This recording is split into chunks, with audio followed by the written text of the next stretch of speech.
In California, eviction moratoriums created a culture of not paying rent among tenants.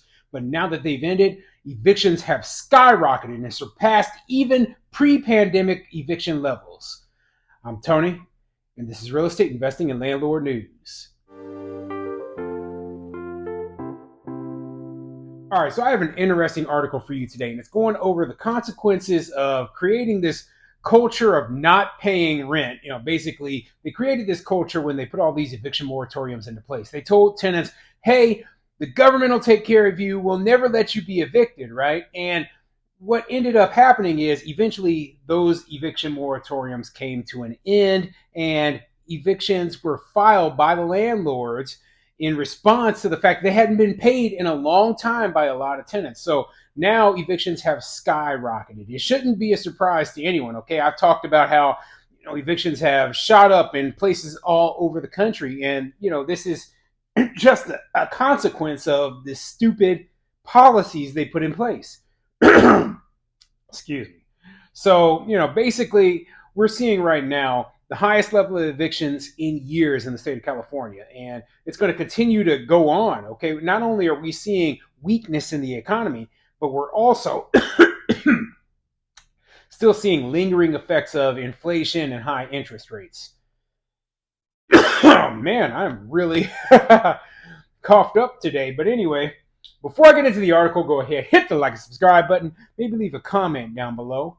Let me know what you think. So, are you surprised that California is seeing the same skyrocketing levels of evictions even after they put into place all of these eviction protections, trying to make things a little bit better? I'm not. Okay, I actually think this is just we're going to see a lot higher levels. We're going to see a lot more tenants who are being forced out because rents are going up. Rents are going up to levels that people cannot afford, and it's all due to the policies they put in place, not just in the pandemic, okay? Before the pandemic was even in place, they already had housing that was too expensive. They already had too many anti-landlord laws, too many policies in place like rent control that made it darn near impossible. So people said, hey, we're getting out of the business. So there's a housing shortage caused by that. And that's what's making, the problem even worse, okay? So anyway, let's get into this article and see what it says. This article is coming from calmatters.com, and it says, across California, eviction cases have returned to or surpassed pre-pandemic levels. Yep, and it's inevitable. It's inevitable that if you sit there and you have an eviction moratorium in place for a long period of time, you're going to see, as soon as that thing comes to an end, you're going to see a skyrocketing number of evictions. Okay, so anyway, let's get into the article and see what it says.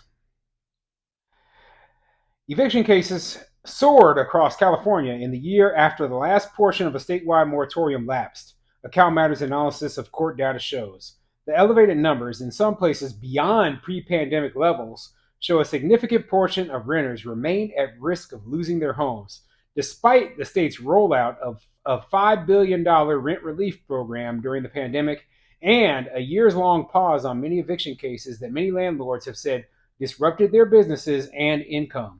A nationwide study published this year found increases in eviction filings are associated with slight upticks in the population of homeless people living in shelters.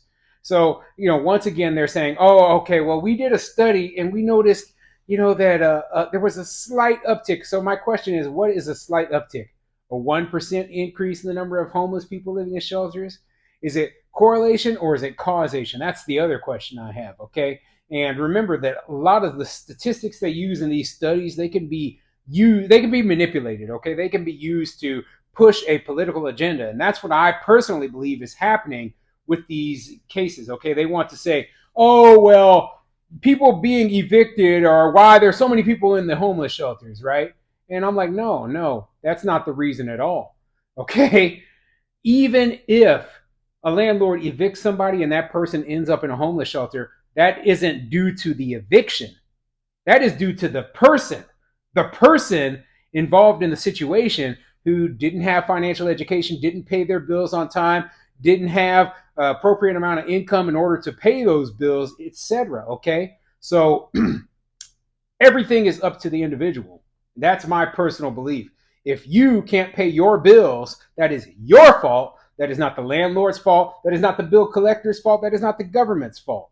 That is your personal responsibility. Okay, so if that means that you have to live in a more affordable housing, which is much, much smaller, or in a different state or locality, then so be it. If that means that you have to work two jobs in order to have enough income to pay the rent, so be it. If that means that you and your spouse both have to work two jobs, then so be it. But, the responsibility of making sure that you're able to pay the rent and that you're not evicted is on you. It isn't on the landlord.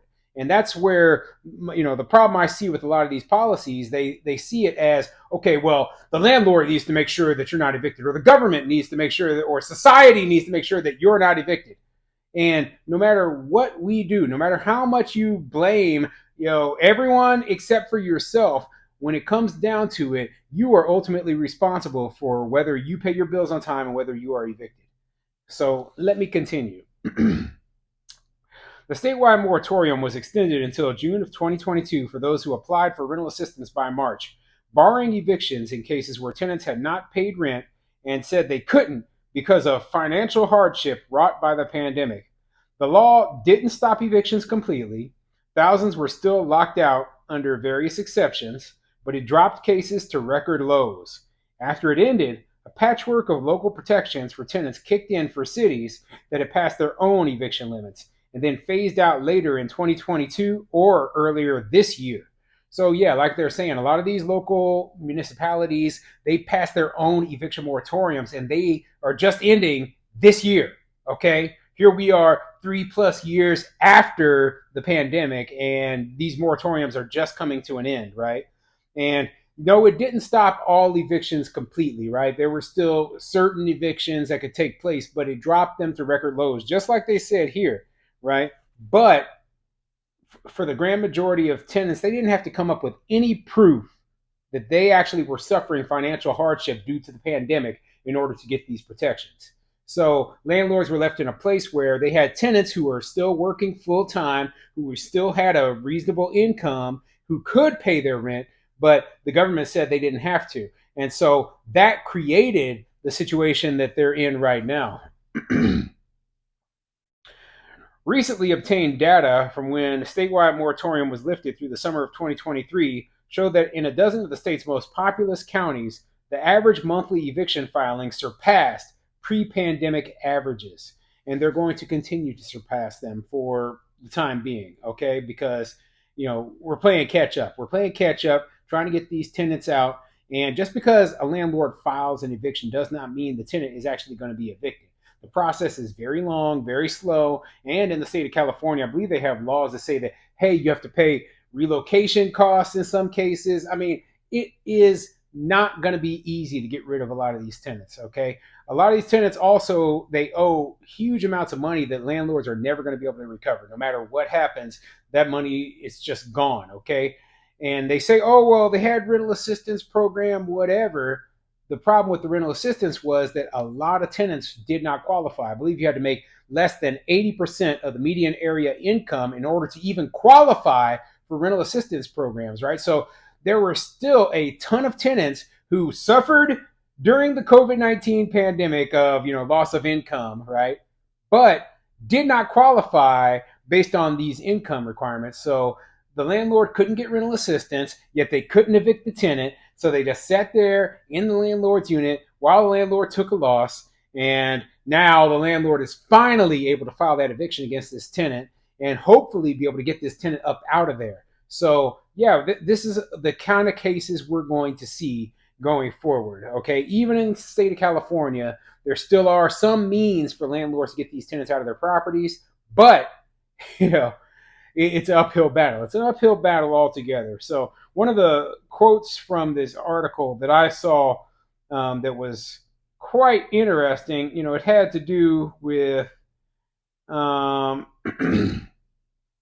it says that landlords groups say the years-long moratoria gave property owners no recourse when tenants failed to pay rent, even when the economy started to recover during the pandemic, and said lasting rental debt from the pandemic is leading landlords to now be more aggressive in seeking evictions. Landlords can only file for evictions over unpaid rent from the past 12 months, but that does not forgive old debt. And tenants advocates say there's little to stop landlords from applying newly paid rent to old debt.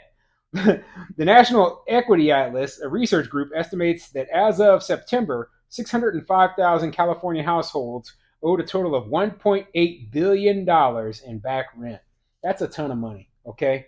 And so, keeping in mind that the landlords cannot file eviction for any rent that was owed, prior to 12 months ago, like they said, there was a ton of debt accumulated before that, but the landlords, they can still sue to go after it or whatever necessary. But I know a lot of landlords, it's not worth it to them. It's not worth it going through all that hassle. So what we want is we want these tenants out. We want them out of our properties. We want to be able to take our properties back. We want paying tenants in them. And that's it. It's pretty simple. So will this lead to increased homelessness? Don't care. That is the problem of the tenant. Okay, so why do they keep trying to put this on the landlord? Oh well, you need to be in charge of the homelessness problem. No, no, I don't. Okay, no landlord is responsible for the homeless unless they choose to be. If you choose to be a charity, and you want to give away your property and your money to stop homelessness, you go ahead and do that, right? The grand majority do not want to do that and will not do that, and they should not be forced to.